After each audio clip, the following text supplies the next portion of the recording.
बिना ये जाने कि सामने वाले को कितनी जानकारी है, लोग अपनी समस्या किसी के भी सामने कहने लगते हैं। और जब ऐसा होता है तो क्या होता है, आइए सुनते हैं सुधा मूर्ति जी द्वारा लिखी इस दो औरतों की मजेदार कहानी में। एक बार सुधा जी एक म्यूजिक कॉन्सर्ट अटेंड कर रही थी।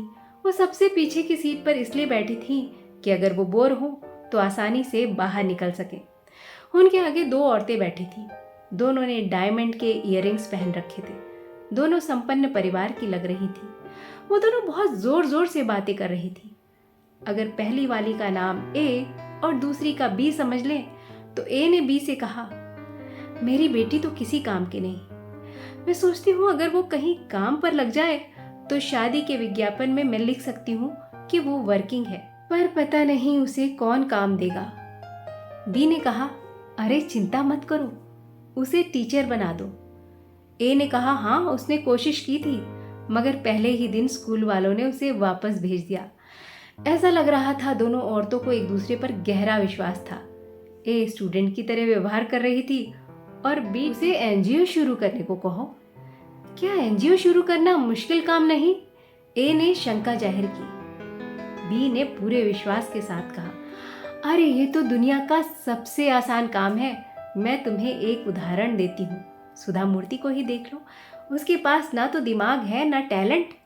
जब वो एनजीओ चला सकती है, इतना अच्छा नाम कमा सकती है, तो कोई भी कर सकता है।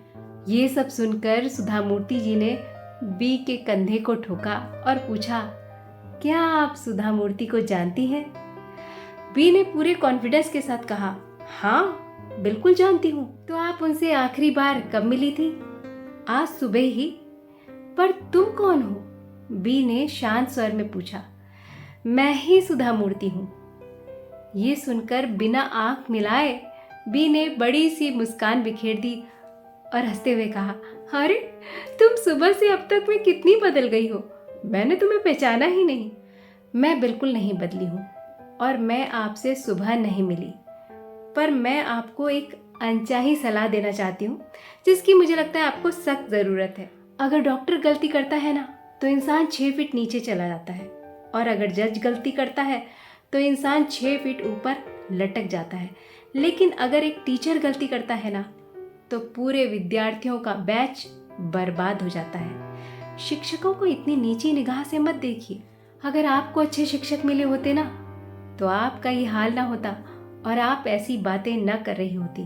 और हाँ, सामाजिक कार्यकर्ता को भी इतनी नीची निगाह से मत देखिए। एक करुणा भरा दिल परोपकारी हो सकता है। वो ही ये समझ सकता है कि मदद मांगने वाले व्यक्ति को कितनी मदद की ज़रूरत है, उसे मदद देनी चाहिए या नहीं देनी चाहिए। इंसानों को समझना कंप्यूटर को समझने से ज़्यादा मुश्किल होता है। मैं मानती हूँ कि मैं बुद्धिमान नहीं हूँ, पर आप मूर्ख हैं, कहकर सुधा जी बहादुरी भरी खुशी महसूस करते हुए कॉन्सर्ट हॉल से बाहर निकल गई। इस एक घटना ने सुधा जी को यह अनुभव कराया कि दूसरे लोग सही समझें या ना समझें, पसंद करें या ना करें, हमेशा खुद के लिए खड़ा होना चाहिए, खुद के दिल की सुननी चाहिए। तो ये कहानी अच्छी लगी हो तो वीडियो को लाइक करिएगा, शेयर करिएगा और चैनल को सब्सक्राइब ज़रूर करिएगा।